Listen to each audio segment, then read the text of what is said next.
A seduction is you're taking somebody into something different, heightened, more dramatic, more interesting. It preys on a very elemental part of human psychology. She's hooked. The moment she pursues you in any way, it's over. You've seduced.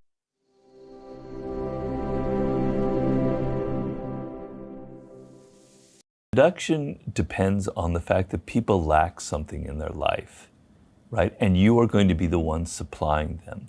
They're missing something, okay? The word for love, eros and the erotic, comes from the god who shoots an arrow into someone and wounds them and poisons them, right? So falling in love and seducing is creating a wound in the other person. They need you. You're going to fill what they can't get on their own. So somebody who is completely happy in their life, who's got everything they want, is very hard to seduce. Now, if you're a great seducer, a top-level seducer, you will always find something that people are missing. Nobody is completely happy. Even the very happiest person actually is probably covering up something. And so you'll be able to find that. But the woman who reveals that she's unhappy, that she's got vulnerabilities, that she's been wounded before, and there's something missing in her life, that's like, whew, I can ride right through that. I can be the one to supply. I can be the one to make her happy. They're much easier to seduce. So the trick in seduction, of male or female seduction, is when you're not there, the other person is thinking about you. That is when you've succeeded. That is the game that you're trying to play. Because when you're there, they're seeing you and things are going on, they're thinking about you. But when you're absent and they're thinking about you, then you've gotten under their skin. If you're not there and they're not thinking about you, then your seduction isn't working, right? So the whole point is to create a fantasy in which they're going, One of the things I talk about is creating mixed signals. Like, people seem to be good, but they also show a little bit of an evil sign. And so the woman is thinking, who is this man? Do I really know him? What is he really about? I'm intrigued.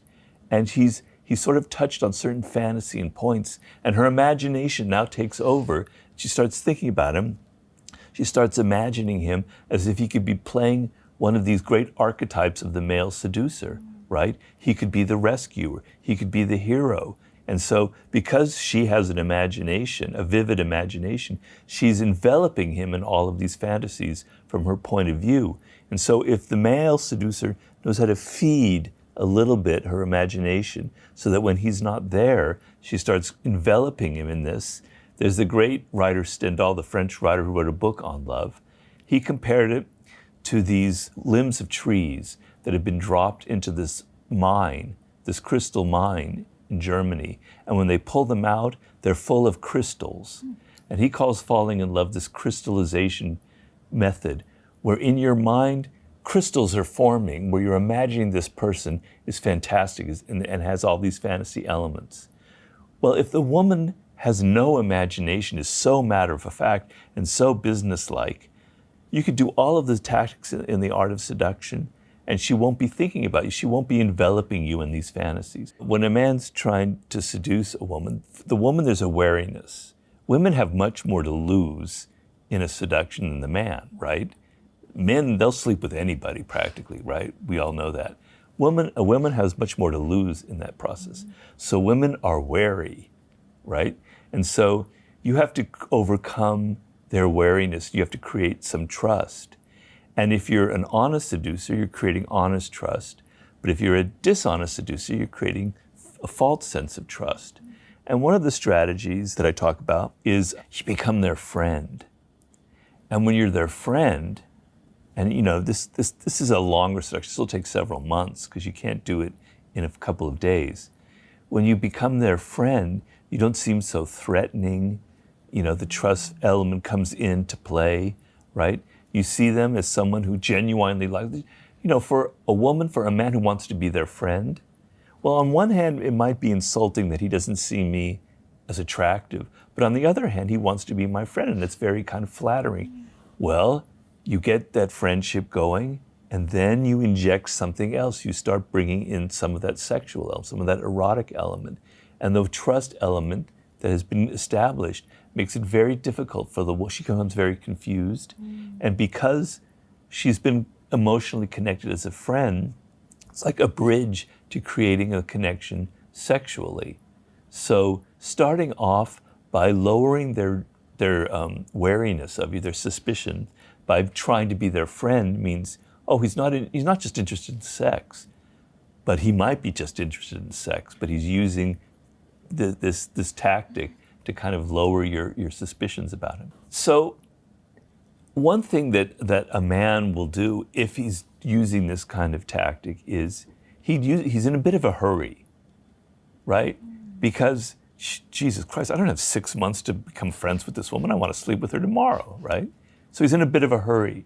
So his effort to be a friend is kind of rushed. He really likes you, right? But he's texting you, he's talking about you, asking you questions and all these other things. But it's all it seems kind of rushed. In a period of like a week or so, he's suddenly your friend now. That is a sure sign that something else is going on.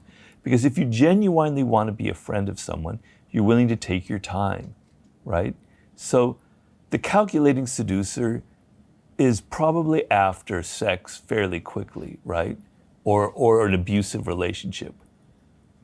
So they're not willing to take their time in that area. But also, as I said, people who are narcissists, and that's a pretty broad category, but a big category of the cold male seducer, you can kind of pick up the signs in them. So they're asking you questions, but they don't seem genuinely interested. There's a kind of coldness in their eyes. I say the classic nonverbal cue of a narcissist is there's a disconnect between their eyes and their mouth. So they smile.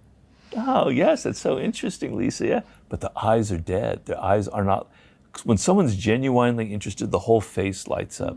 You can't fake that. But what you can fake is a kind of a smile, but the eyes reveal. So there are signs that the narcissist isn't really emotionally involved. But the problem with a lot of women in this situation is they're not attentive. They're thinking about themselves. They're projecting onto the man images from their childhood, their father figures, previous men who've hurt them. They're not in the moment. They're not reading the fine-grained, nonverbal cues that the other person is getting. They're thinking about their problems, their history, their fantasies. But you have to be in the moment. You have to look at them and see if that interest that they're showing to be your friend is actually genuine or not. And the face will often reveal that. Very powerful seduction technique. It preys on a very elemental part of human psychology. It's something that I don't think people are so good at anymore. But the example I give in the book is of this woman who was a fantastic seductress in the beginning of the 19th century. I believe it's Madame Recamier. She was so angelic. She was just so pure and so chaste. She played the harp. You know what? That's the instrument that angels play, right? They would be salons where she would be playing the harp and there would be other musicians there.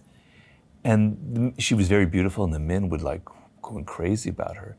But then what she would do is she'd be playing the harp and then she would shoot this man a look that said something else, something a little bit sexual, something a little bit naughty. But then it was gone and she was playing the harp again. And he'd be going, what the hell was that? Did I just pick up like some kind of interest in me that was physical? But then she went back. She's such so angelic. She's so unlike that, right? What is it? Well, that triggers the fantasy element, right? The person is a puzzle. And the problem today, and people are so obvious. They're so goddamn obvious. They're on the internet. They're saying, here's what I have for breakfast. Here's what I love. You know, I'm just opening myself up and this is who I am, right? But seduction involves a little bit of mystery, a little bit of fantasy. It's not like everyday life. It's not like things on Instagram. It's something different. It's theater. That's what's exciting about it, okay? So if you're the male seducer, he will be someone who seems very trustworthy, very honest, very solid. He got an MBA, he's working for Goldman Sachs. But then he reveals something a little bit rock and roll, a little bit rebellious, a little bit like he takes something else about him that doesn't quite click. Wow, I didn't know who this guy is. Maybe he's more interesting than I thought. Maybe he's not so buttoned up and so controlled as I thought. There's another aspect to him. The element of surprise that you don't know who someone is what fascinates us about a movie. When you create a character and suddenly on screen they reveal a trait that seems out of character. Wow, that's exciting. That's what makes you, that's how movies work, right? It's the same thing in real life. You create a sense of, you don't know who I am, but it has to be subtle. It's not like you're not Dr. Jekyll and Mr. Hyde. You're not half evil and half button-down banker. You're 95% banker and you're 2 or 3 or 4% of this other thing. It's a little peak of something else that intrigues, that creates a fantasy element, okay?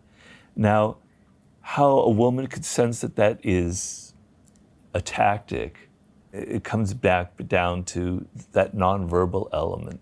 Or the other thing is analyze what it is that's intriguing you, what it is that's making you think about the person.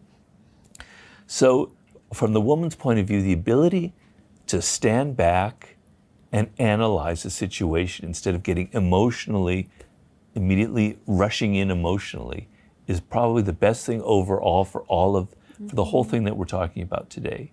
I hate to say it because I'm not really into the whole, I'm certainly not into the pickup artist scene, right? And people have associated my book with that because I want my book to be something a little more elevated than that. But in the pickup artist world, they have the thing called negging, where you tell the woman something negative about them. Well, that creates a kind of a wound in them that gives you now room to now your next step is sort of kind and interested in them, but they're feeling like they want to kind of satisfy what you were criticizing. So creating a wound, creating a need for you is what a classic seducer will do. So you're pinpointing a vulnerability that they have, something that's missing in their life, and you're going to be the one that provides it. So if you actually create the need in them by something you say, and then you're the one to satisfy it, it's a very, very potent seduction technique. Now, the thing that happened with the game and the pickup artist scene in Los Angeles is that so many men were using these tactics, were using that negging tactic, that the moment a woman heard that, she knew this guy's a pickup artist, and they weren't interested in it.